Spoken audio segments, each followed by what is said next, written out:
Buenas tardes. Good afternoon. You're listening Buenas to tardes. Juntos Podemos, Together We Can. Y queremos darle la bienvenida a Radón López desde Los Ángeles, California. Welcome, Mr. Radón López, directly Muchas from gracias, Los Caprice. Thank you for Angeles. having me here. It's a pleasure and an honor to be here and join you in such a wonderful program you have in your community. Thank you. And for our listeners, thank you for listening again.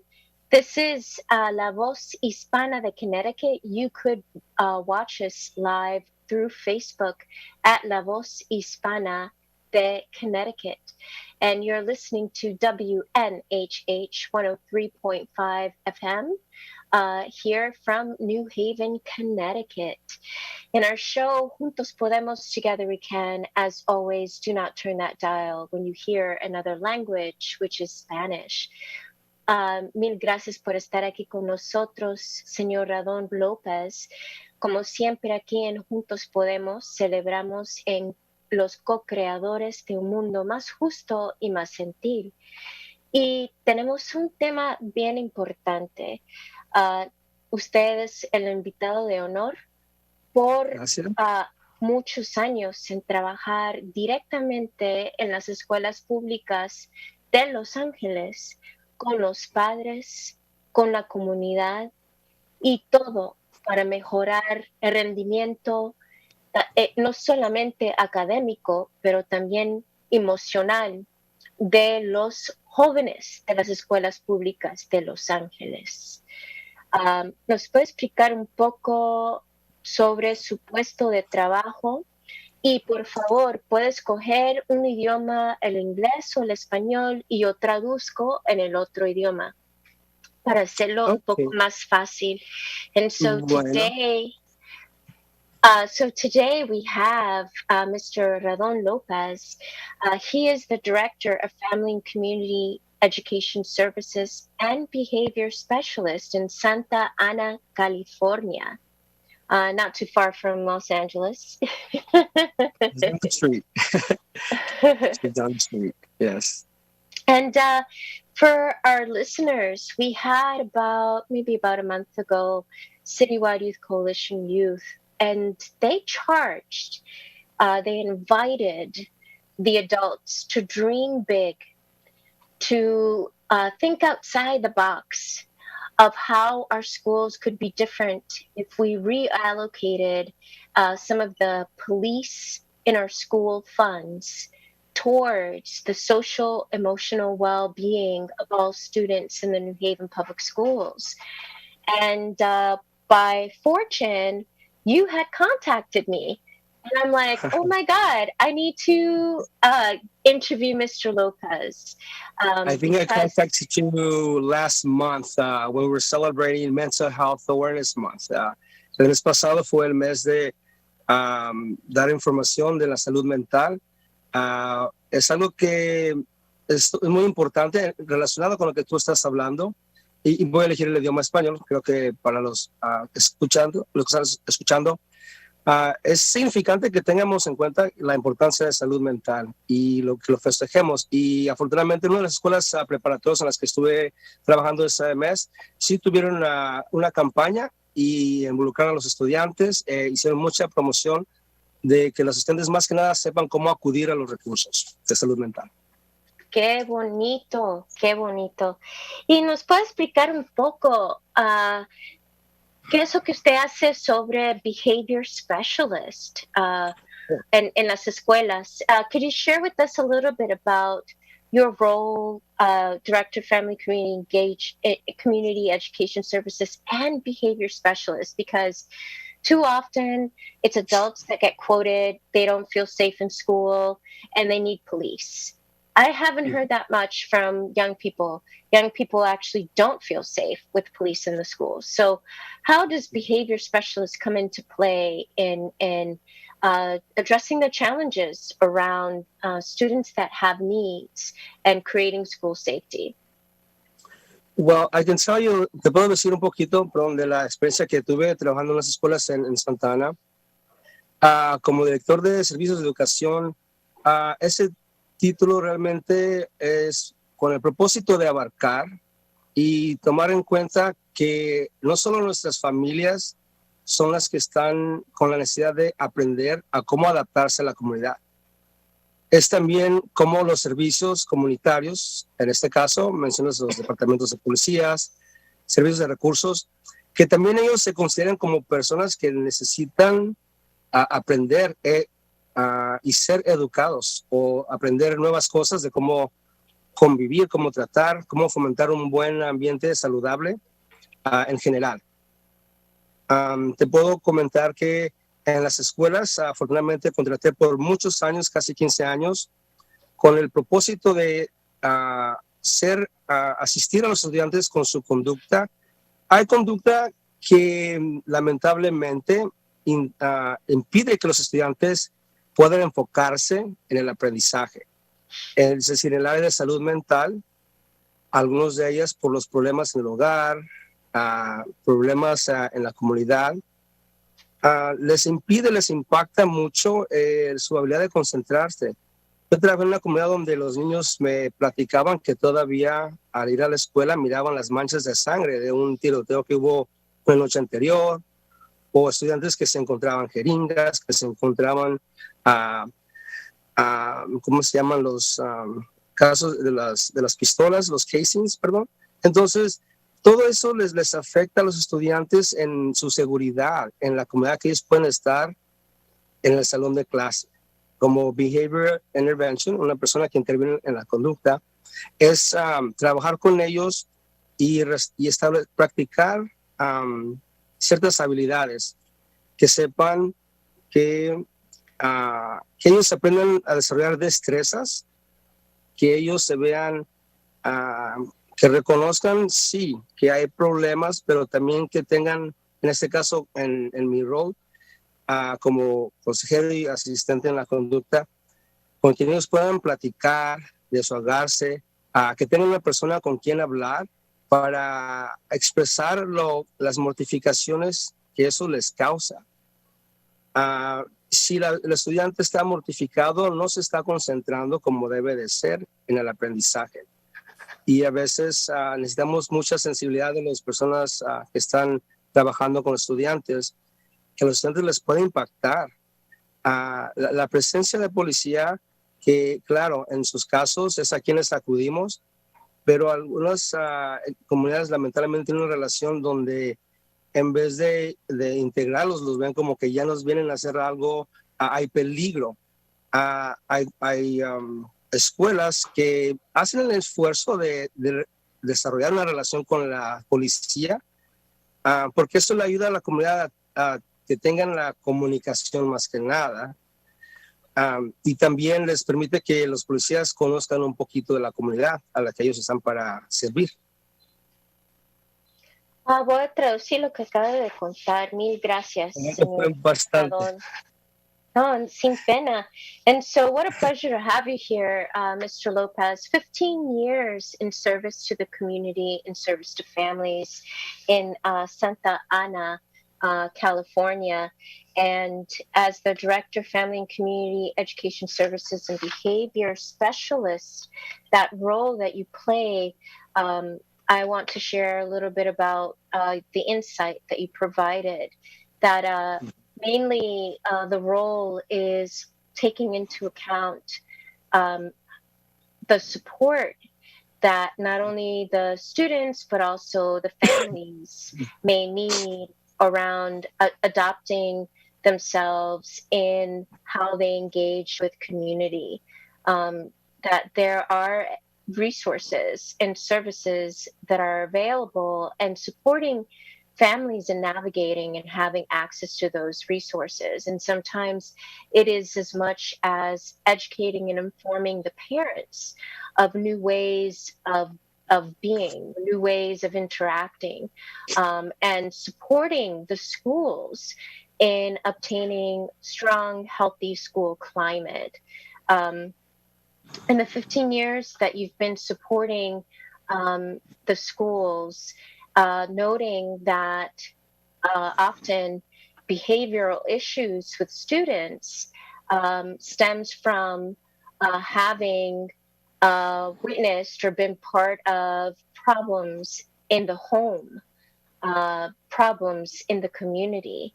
And these problems can often negatively impact the focus that students can have on their academics. Not being able to focus, for example, because that day they saw blood, and they go into school and they still see flashes of blood. They see syringes on the way to school or bullet casings. And unfortunately, I have a family here in New Haven, and they're two generations. My older nieces already graduated the New Haven public school system, and they went off to college. And when they were in kindergarten, we moved them out of the school that they were in because there were syringes in their playground every morning. The Yeah. teachers say that they would go out and clean up. But why, how, it is not normal, and it can't be normalized. Children finding syringes and actually putting their own health in danger by what's going on, problems in the community. And now I have two young nephew and niece, and unfortunately the same. The teachers go out to clean up syringes in their playground. So these are community problems impacting our children. And part of what you do is the intervention, trying to create a greater sense of safety in the classroom that can also um, promote a stronger academic achievement, but truly engaging children where they are, supporting them, and having someone to talk to. This is what Radon Lopez had mentioned as part of his role, having another caring adult that they can talk to be able to even express the trauma that they are undergoing, and having an additional person to support. Police presence in the schools, based on Radon Lopez's experience, can also be traumatizing for some students. It is not necessarily automatically seen as increasing safety. And part of Radon's role is to support the police in having more of positive relationships with and stronger communication with the community that the police are meant to serve.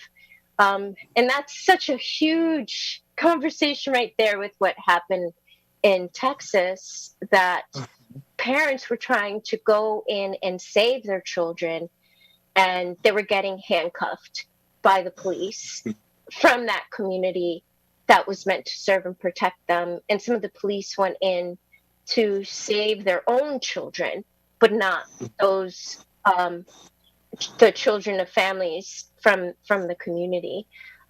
So police doesn't necessarily equate safety, but what I'd love to hear is if you could share with us one of the stories when you know that your role made a significant impact to the success of the students in your schools.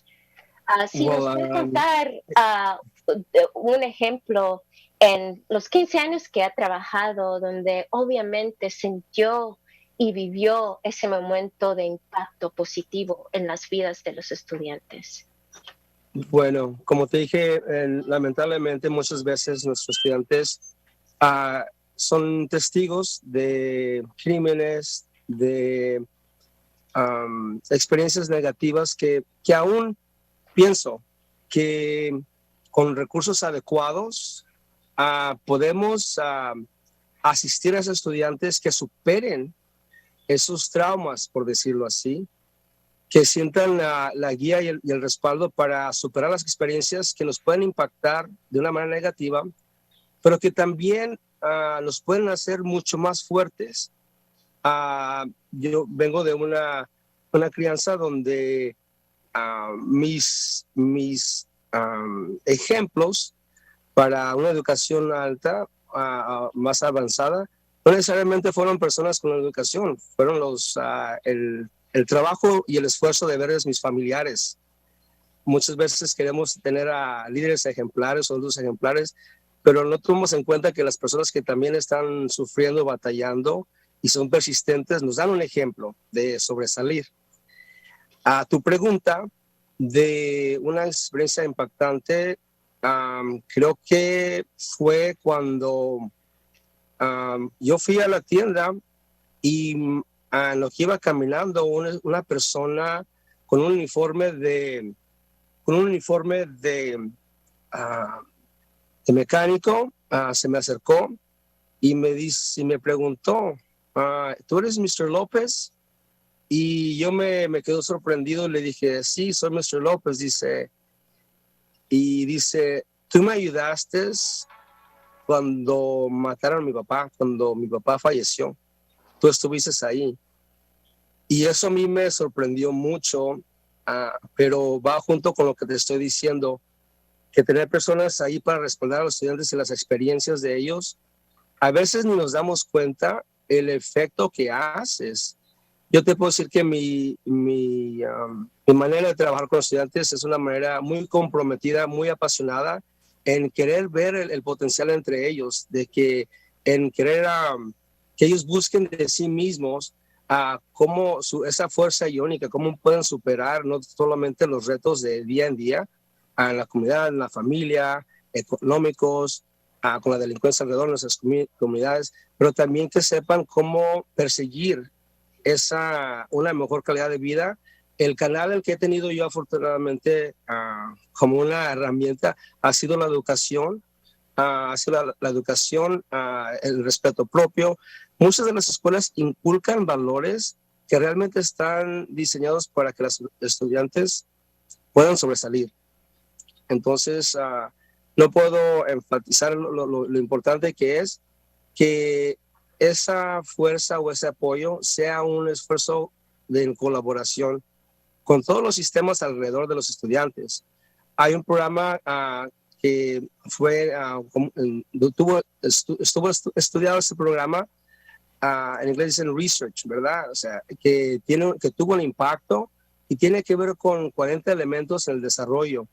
Y mucho de ese programa habla de cómo es que los estudiantes deben sentirse parte de algo, contribuyentes de algo y capaces de algo.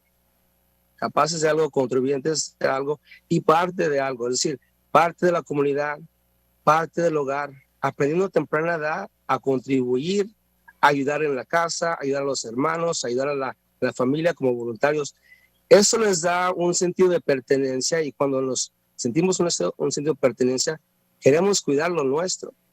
Y eso es lo que a veces lamentablemente ha pasado en nuestras comunidades, que a veces se fomenta una mentalidad de que estamos aquí como que de paso o no estamos parte de, pero cuando nos sentimos dueños de nuestra comunidad, nuestro espacio, nuestro alrededor, la idea en ese programa es de que tienes más posibilidades de tener éxito en la vida porque te consideras parte de una comunidad y tienes habilidades que puedes empeñar. Y ese fue uno de los programas que tuvimos en las escuelas. Entonces, ese ha sido un papel también mío de trabajar junto con los padres y tomar una manera con mucho respeto, tomar en cuenta los retos que nuestros padres tienen en Santana, donde trabajé, a muchos padres inmigrantes con sus propias preocupaciones y a veces la necesidad de cubrir lo básico, lo básico. Entonces a veces es difícil que una persona se amplíe en involucrarse, en hacer tiempo de comunidad, ser voluntario, hacer más tiempo en las escuelas. Pero yo sé que en mi experiencia los padres siempre han tenido el mejor interés en sus hijos. Qué bonito. Pues ahora voy a traducir. Mr. Lopez shared one of those moments where he knew his role had an strong impact in someone's life. And that was one day someone approached him and he was wearing a mechanic's uniform. And he said, "Are you Mr. Lopez?" And he's like, "Yes, I am." He said, "You may not remember this, but you supported me the day my father died." And obviously, this young person pursued a career having the uniform of a mechanic, and something happening so young, losing a parent, could really throw your life off.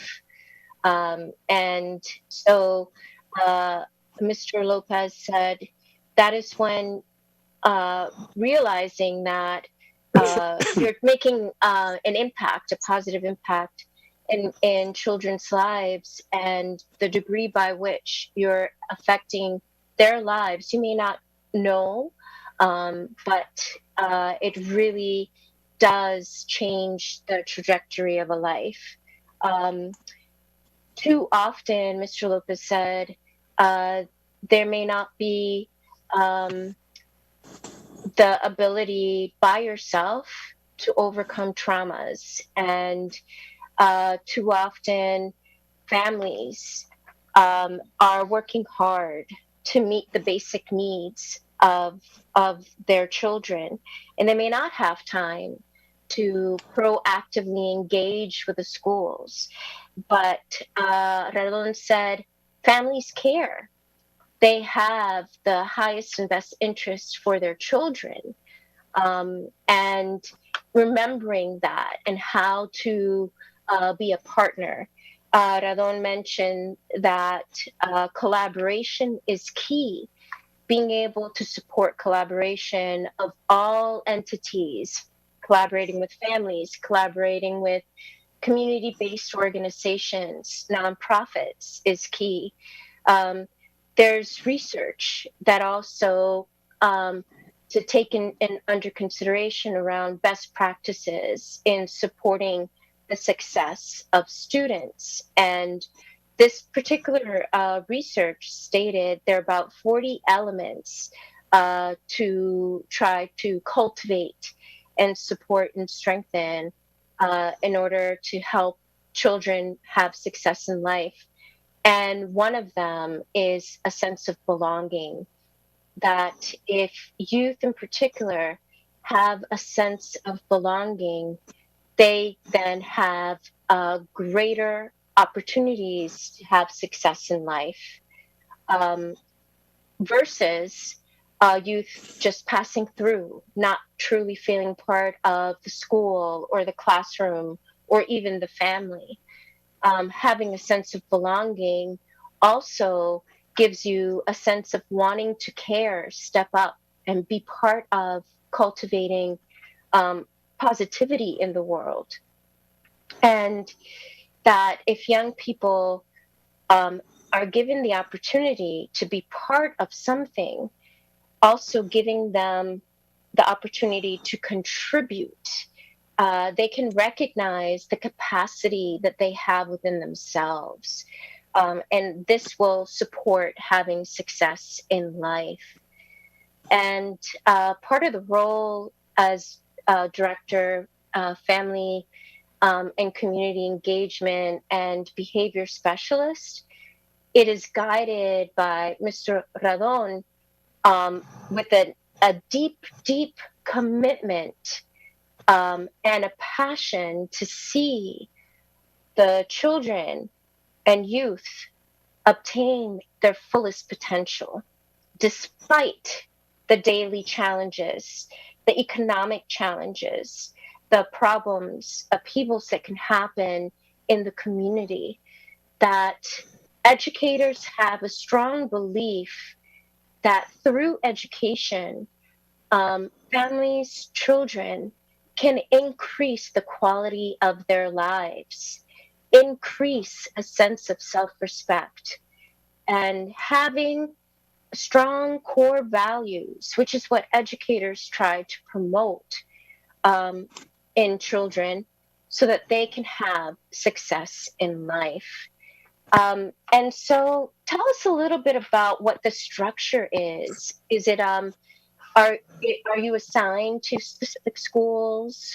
Are there school-based staff, or do staff divide their time amongst different schools, school communities, and families? How is it structured?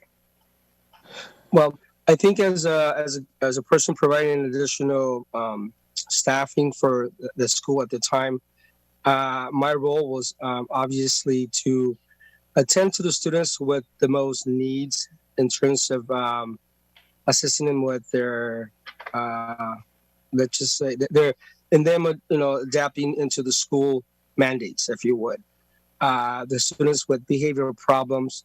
Um, it's it's done in a my work was done in education, and I do want to acknowledge that there are oftentimes students who will need clinicians, licensed therapists that the students can go and get additional support from specialized.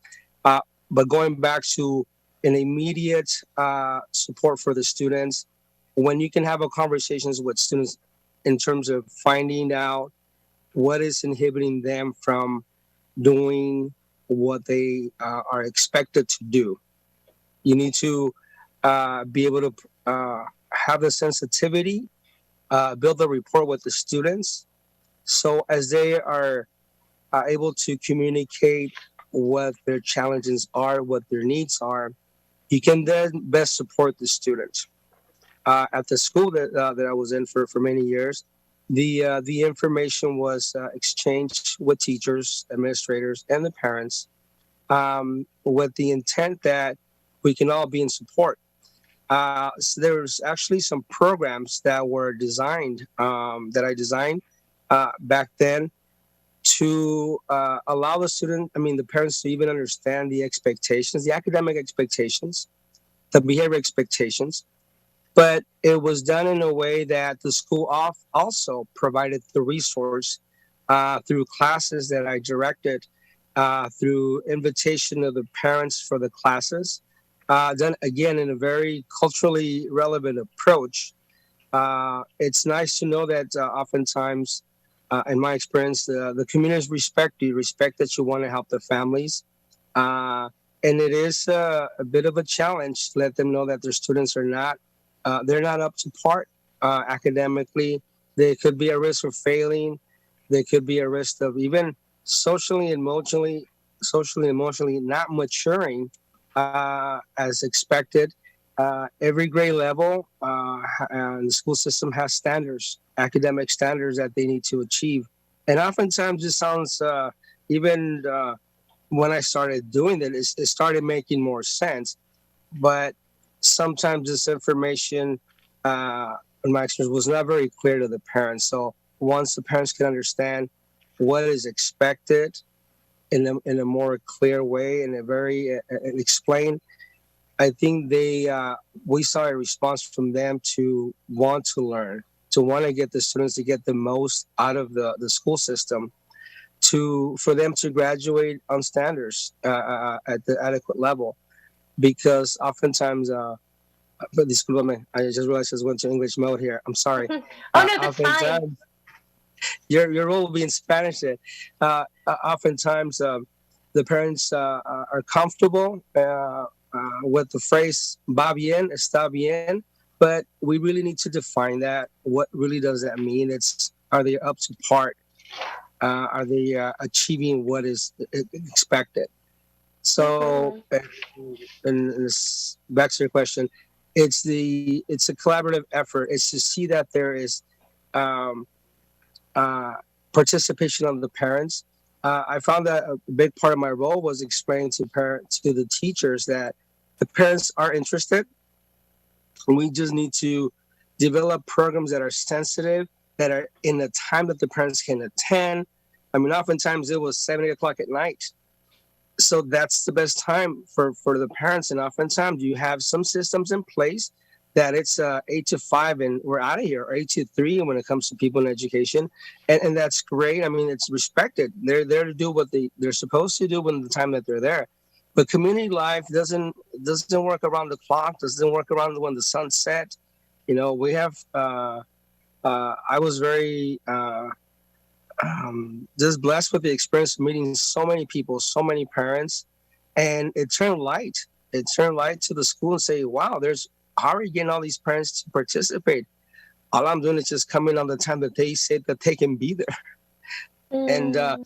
but it goes back. Well, that means we have to open up the school for a longer time. And like I said, we had a really strong leader in Santa Ana, Miss Rodriguez, who was a principal at a school. And I would equate that school to a community center. She was consistently trying to find better ways to give services to parents.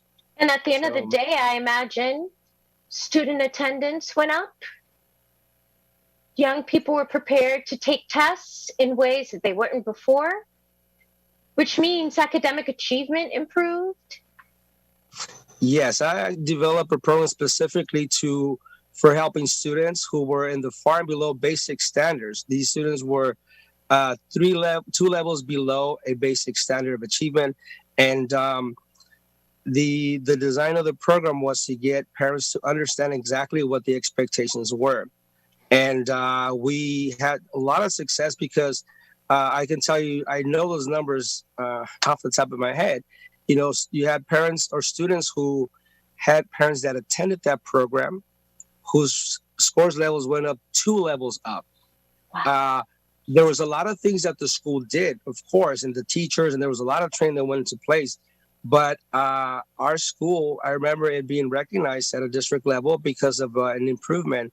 And again, it could have been a lot of other variables, but I'm very certain that of 400 people that I was supposed to reach in the school, that was almost 30% of the school population. They were scoring pretty low, but we had a high level of attendance. I was very flattered and actually getting a lot of kudos of getting solid 30 to 40 people participating almost on perfect attendance on parents. But again, I'm speaking now of the Padres program, a program that a lot of detail went into it, making it very family oriented, very culturally relevant with the activities. And I don't think the schools had seen something with that much consistency. And I'm glad that that program actually got approved to be done at other different schools as well. Ah, that's beautiful. I'm gonna translate a little bit. Le pregunté al señor López, Radón López, si podía explicar la estructura de este programa con los padres y los jóvenes, y contó de que en la escuela a donde él estaba basado, uno podía decir que la escuela era más como un centro comunitario, porque este programa, el rol que él estaba haciendo, desempeñando en la escuela, requería trabajar con los padres en una colaboración. Es decir, muchos en las escuelas tradicionales terminan el día, vamos a suponer, a las 3 de la tarde, empezando tempranito a las 8 de la mañana, o si no, terminando a las 5 de la noche. Pero hay padres, sus propias responsabilidades, que no podían acceder al salón de clase, o los maestros o administración antes de las 5 p.m. porque ellos están trabajando. Y Radón tenía 400 familias, quienes él tenía que crear una relación con ellos, y logró aumentar el involucramiento de los padres, simplemente reconociendo a qué horas ustedes pueden. Esa es la hora que yo me inscribo para estar ahí presente y trabajar con ustedes. Y notó también de que muchas veces lo que las expectativas de las escuelas públicas no eran tan claras para los padres. No sabían cómo podían apoyar a sus jóvenes en el hogar. Y simplemente estando en la misma página, mejorando, fortaleciendo la comunicación entre las escuelas y el hogar, ha habido mejoramiento del rendimiento académico de los estudiantes. Antes que él empezó trabajando en las escuelas, había más o menos como 30% de la población no asistía a las clases. Y en tener este tipo de colaboración con las familias, aumentaron la asistencia a las clases de los estudiantes, mejoraron el rendimiento académico, porque los padres sabían cuáles eran las expectativas, o lograron completar ellos mismos un taller, sabiendo el rol de un padre, cómo podemos apoyar a nuestros hijos en este sistema escolar. No todos los sistemas escolares son iguales, especialmente en los países natales de uno. Acá es muy diferente, y sabiendo cómo navegar eso. Y también teniendo una persona basada dentro de las escuelas, uno puede conocer bien a los estudiantes, uno está ahí presente de inmediato para apoyar a un joven que probablemente está con problemas significativos de comportamiento, y pueden hablar con el joven. ¿Qué es lo que está pasando? ¿Qué es lo que necesitas para poder mejorar la situación aquí en la clase, la situación aquí en la escuela? Teniendo una conversación, empezando como, es decir, nos importas como un ser humano. ¿Qué está pasando? ¿Cómo te podemos asistir? Identificando las necesidades de los estudiantes es tan importante, no solamente de los maestros, administración y los padres, pero también esta persona que puede ofrecer asistencia directa.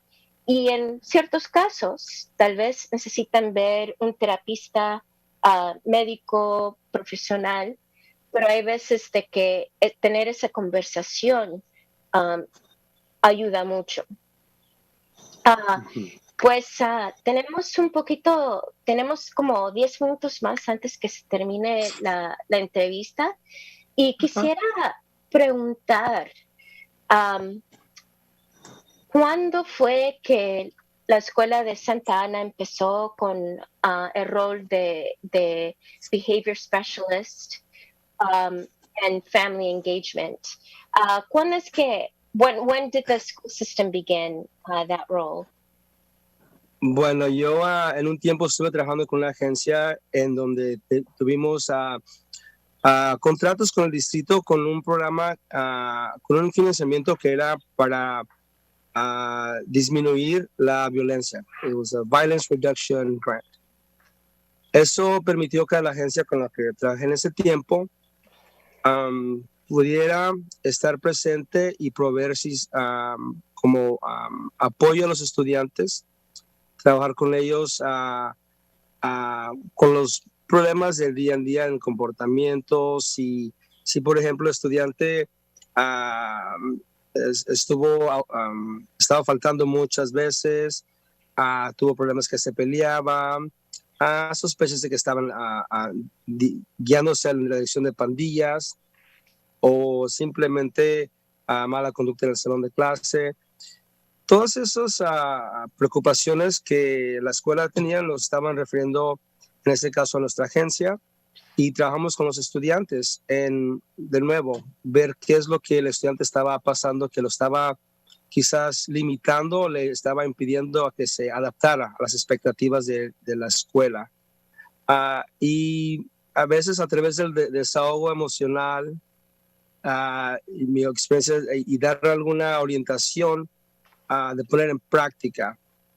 Es decir, puedes venir aquí a desahogarte, el estudiante sentía ese apoyo y después iba a poner en práctica algo diferente, tener un poco más de paciencia. ¿Y cómo es que se ve la paciencia?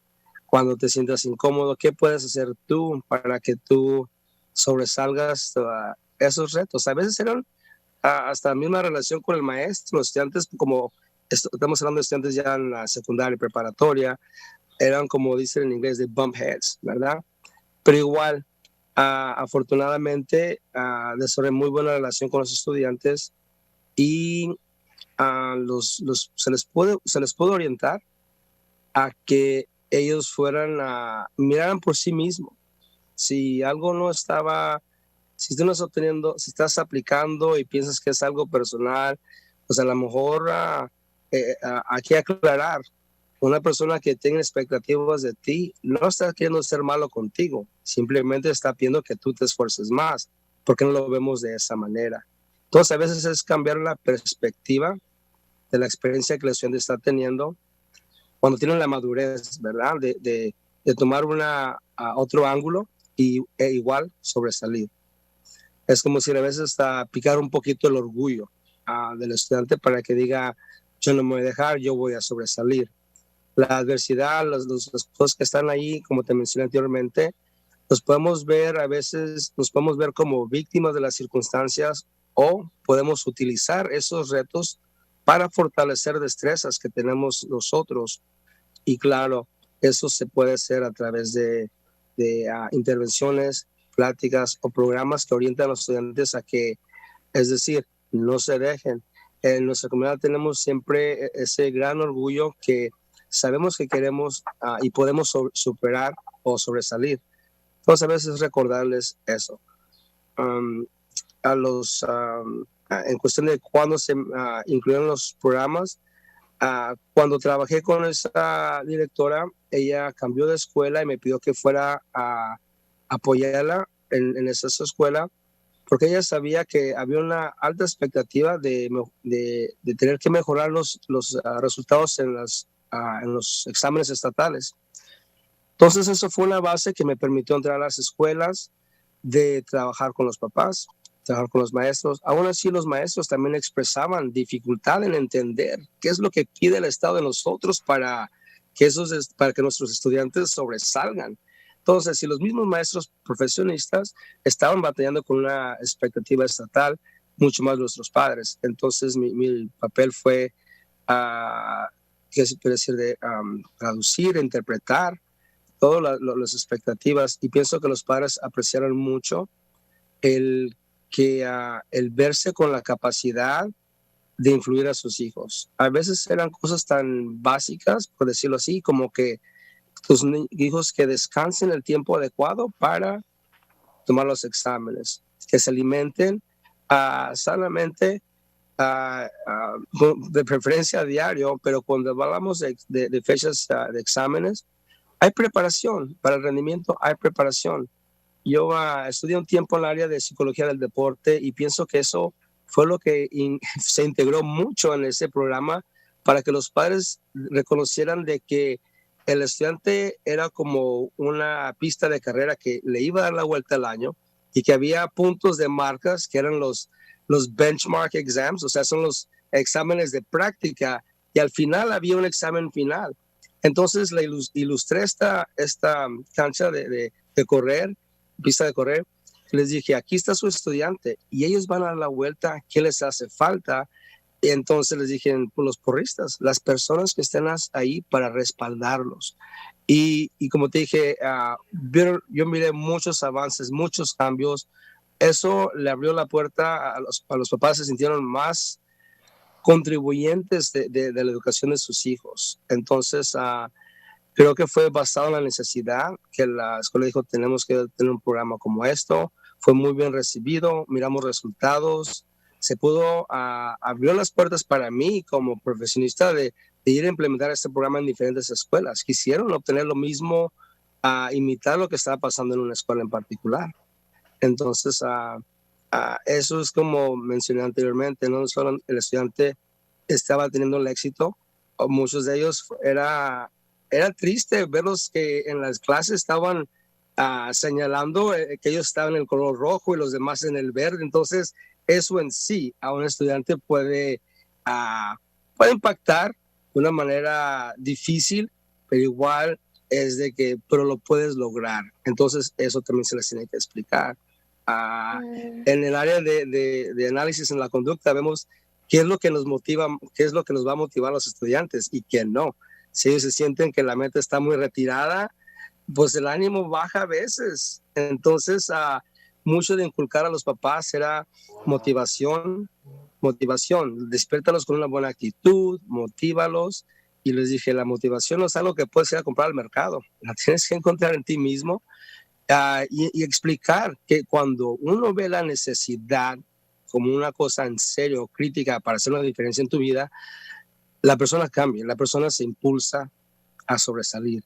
Entonces, yo sé que esta plática puede ser muy extensa, pero la idea es de que los estudiantes miraran que había esa oportunidad y que los papás estaban también junto a ellos. Es decir, tienen pláticas de la escuela, no nomás como cómo te fue tan. Platícame qué hiciste, cómo te va con este reporte, porque los padres ya tenían conocimiento de lo que se estaba tratando en las escuelas día a día. Qué lindo. Pues ahora voy a traducir, Mr. Lopez, Radon Lopez. Thank you for sharing your experience in Santa Ana School District out in California, where it began, a career began as community-based partner entering the school. The state exams were front and center and present in the minds of schools in school districts. And Mr. Radon Lopez partnered with a particular school, and the academic achievement increased. And some of the success came from being able to partner with parents as partners, letting them know what the expectations are of their children in the school systems, having it very clear for them, and giving the opportunity for parents to step in as supporters of the success of their children's education.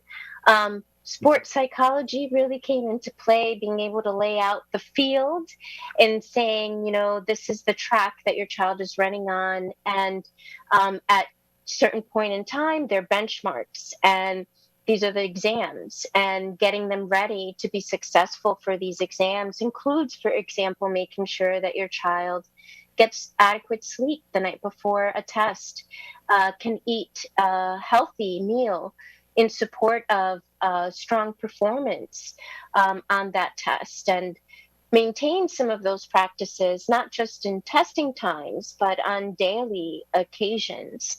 And when young people are exhibiting behavioral issues, this role really helps to support in violence reduction.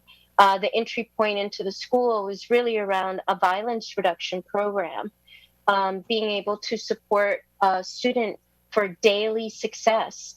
If they have, for example, lack of attendance, exhibit getting often into fights, or trying to prevent young people from engaging with gangs, um, anything around poor conduct, being able to have a conversation with young people, giving them alternative perspectives in regards to how to address some of the issues that they might seem insurmountable, but through a conversation and with support, they may gain a different perspective and be able to address some of the daily challenges in a different way. And actually asking the young people, what can you do differently in this situation? It might even be the situation is a conflict with a school teacher, being able to have a different way of approaching the butting heads with a particular teacher, and giving them greater self awareness, uh, being able to have a different perspective is often what can support in overcoming situations, not to view oneself as a victim, but to strengthen the skills that they have for their life success. So, this is beautiful. And I have to say, I was part of an effort in Boston Parent Organizing Network, that fought for the very first family engagement community specialist in the country. Wow. And we were Oh, able to wow. get them full time and part time in all the different schools. And I actually went out to California a few times to talk about the program. And what we often heard is, oh, it costs too much. We can't afford it.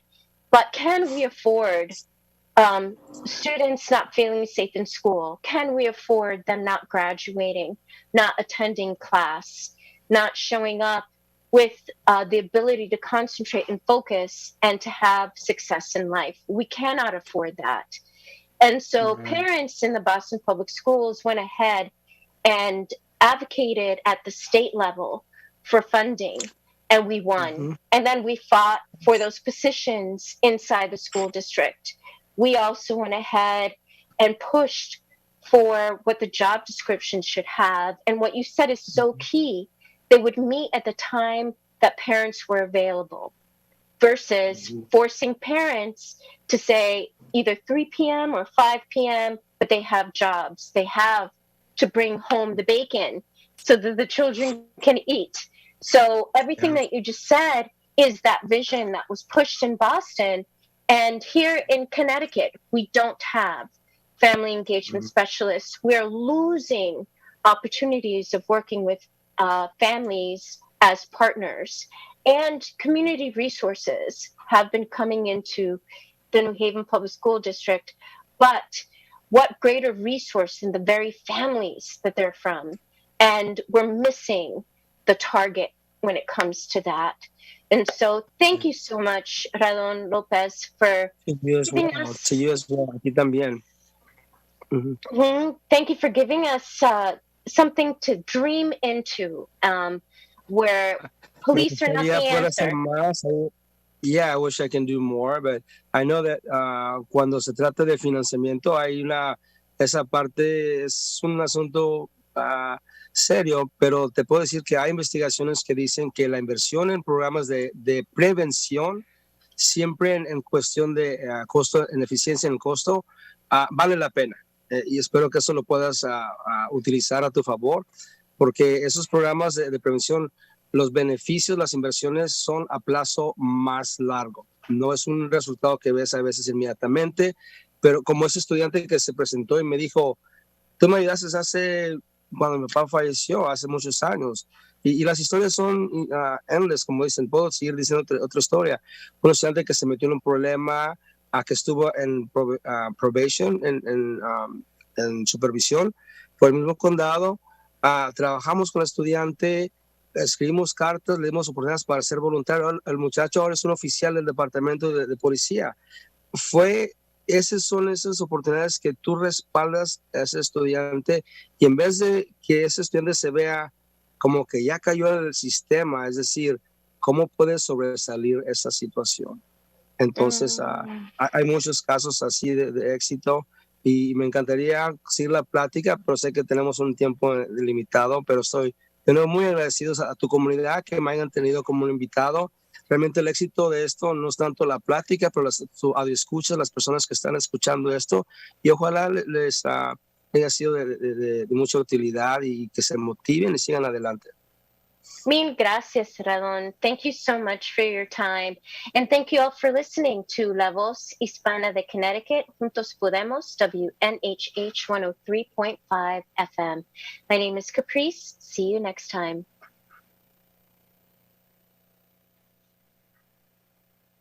Muy bien.